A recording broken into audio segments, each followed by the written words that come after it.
Ал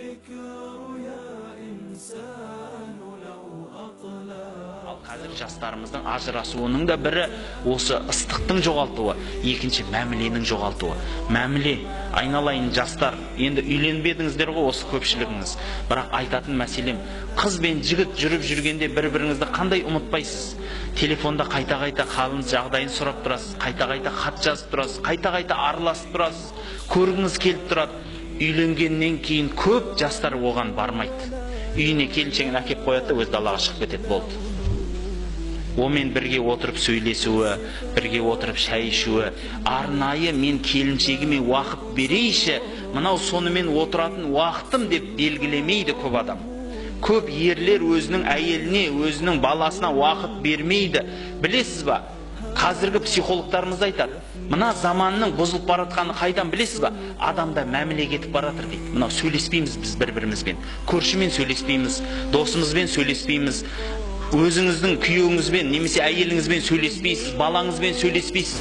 Кілең үйге келеді, ана сотка шұқиды, интернет шұқиды, телевизор көреді, сөйлесу жоқ, мәміле жоқ. Мәміле болмағасын, сөз болмағасын ара алшақтайды. Қазақ айтады, ай араласпасаң ағайын жат дейді. Ағайынның өзін айтып қойған, айдан аспа дейді. Араласып тұру керек, келіп тұру керек.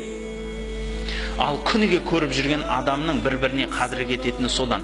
Бірге отырып сөйлеспейміз, бірге отырып араласпаймыз. Бауырлар, бұл үлкен қауіп сіздің жанұяңызға туып келе жатқан. Балаларыңызбен, әке болсаңыз, балаңызбен отырып сөйлесуіңіз керек. Қызыңызбен сөйлесіңіз.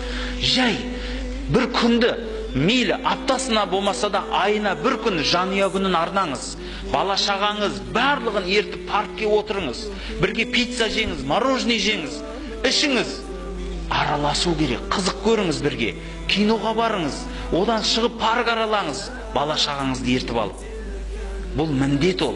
Үйтіп араласпасаң сіздің мәмілеңіз кетеді араңызда.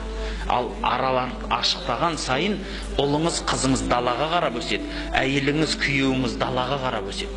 Мәміле кеткесін арадағы көп нәрсе бұзылады.